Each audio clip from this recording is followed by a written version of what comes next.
to Golden Blooded, everybody. And if you are a college football fan, go ahead and hit that like and subscribe button. That is all we do here every single day. And send gear to represent your team and yourself to Golden Blooded. I guarantee you, if you send it to me, I will put it in my background. Send your gear to P.O. Box 360, Liberty, South Carolina 29657. Well, it is official for West Virginia fans. It is Texas Hate Week. We are playing Texas. And yes, I do have my horns down shirt. Even though I'm wearing my hoodie over it, I'm still wearing it underneath. So don't worry, West Virginia fans. I'm still representing. And this all started on November 3rd, 2018. From what I heard, Dana Holgorsen literally asked the refs, hey, if we throw horns down, are we going to get a penalty thrown on us? And the refs were like, no, that happens all the time. Don't worry about it. And of course, we all know what happens. David Seals and a bunch of other people, including Will Greer, threw down horns down. And flag after flag, it was a flag fest. What did West Virginia do? All right, well, they're going to whine about that. Let's make a big deal out of it. Merchandise galore, and yes, I own a shirt. That's the story of the horns down merchandise for West Virginia. And right now, Texas might be in some trouble. So their last game, they lost in overtime to Texas Tech, and we all know why. It was because they went overtime, and Bijan Robinson fumbled the first handoff, the very first handoff. And he never fumbles the ball, but he did fumble the ball. Of course, Texas Tech recovered, and they won the football game. Well, now a lot of blame is being thrown around. There's a lot of fighting and bickering going on in the locker room because of that fumble. Now, whenever I looked at it, it looked like Bijan Robinson's fault. End of story, right? Don't do it again. I don't know. I mean, think about it. He doesn't hardly ever fumble. What actually happened in that play? I'll have to go back and actually break it down because I just saw it in real time. I haven't saw any still shots or any slow motion or anything like that. But from what I saw, it was his fault. Well, here's the problem with Texas. This goes back to last year under Steve Sarkisian. They lose a close game that they should have won to Oklahoma. They should have beat Oklahoma, but they lost to Oklahoma. And that led to a long losing streak, including losing to Kansas at home and then at West Virginia. It was not a good year for Texas. They went 5-7, missed the bowl. At the beginning of the year, they looked like they could be Big 12 championship contenders. Well, fast forward to this year, and yes, at the beginning of the year, Texas looks like Big 12 contenders. And they show up and almost upset number one Alabama, who everybody, including myself, thought were going to basically be unbeatable, run the regular season, win the SEC championship, and win the national championship. Well, they took them to the wire, and they only lost by 1 point. What happens after that?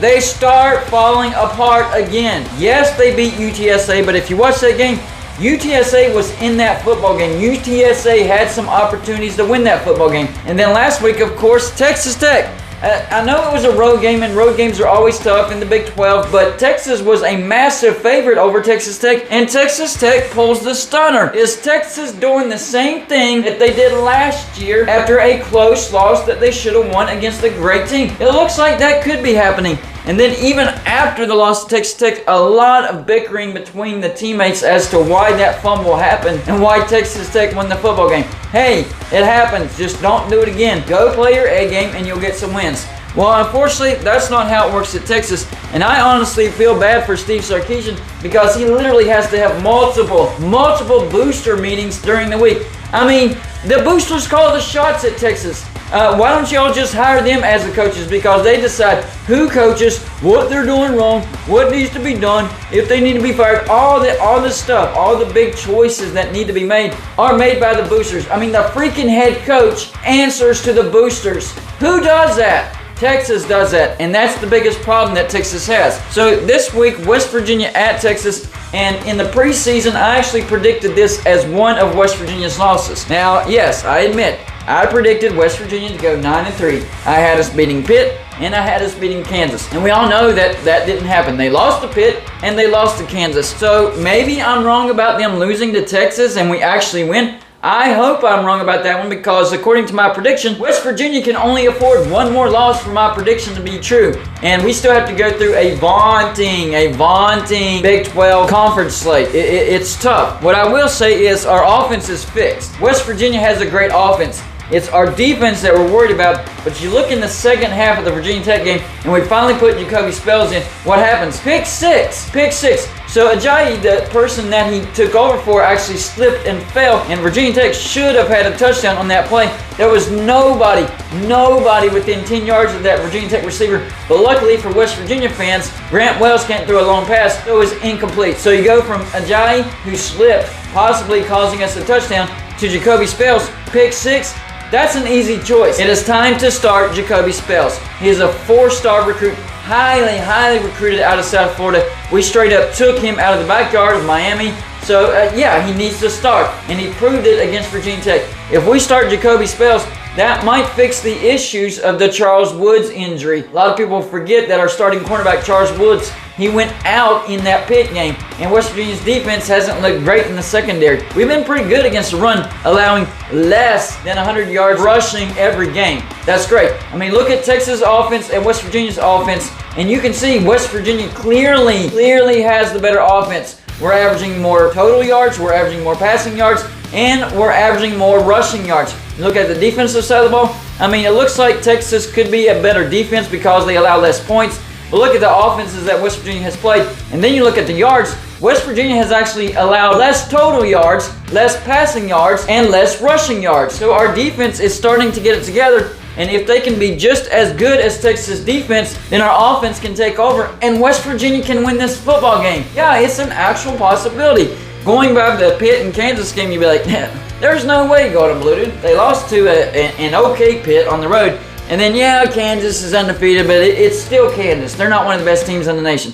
Trust me, that offense for Kansas is very difficult to defend. There's three things that go into that offense. First, the triple option.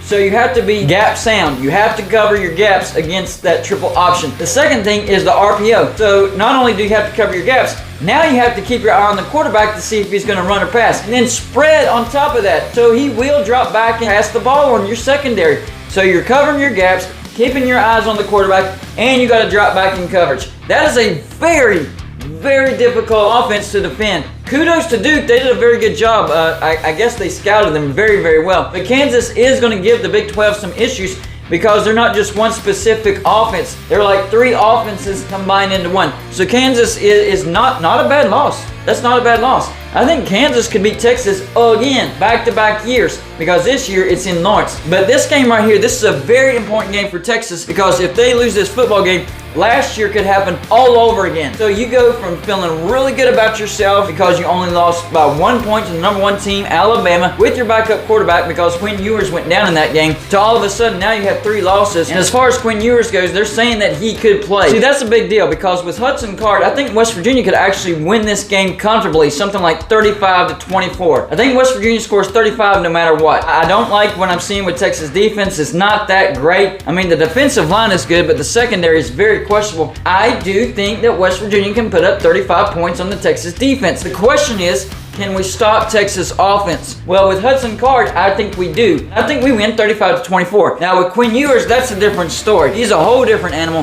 He's a whole different threat. And Texas probably could put up enough point to beat West Virginia. And I would say somewhere in the neighborhood of 41 or 42-35. So I'm keeping my eyes on the injury report for Quinn Ewers. And even if he does start, is he 100%? Is he 85%? Is he 70%? That matters too. So, after those first 2 losses to Pitt and Kansas, I was not liking our chances at all against Texas. Well, some things have happened, and I'm very intrigued to watch this matchup.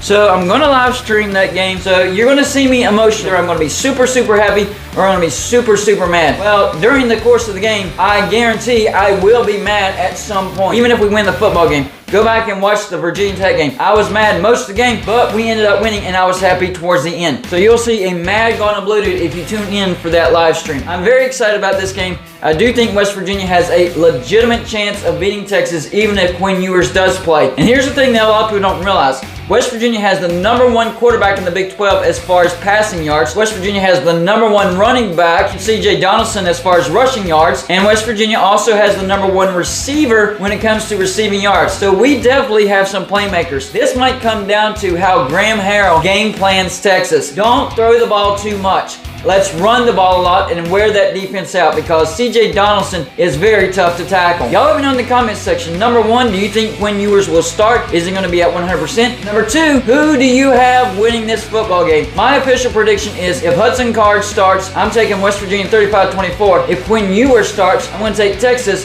41-35. That's all I got for this show. Like and subscribe if you haven't already, and I'll see you on my next show.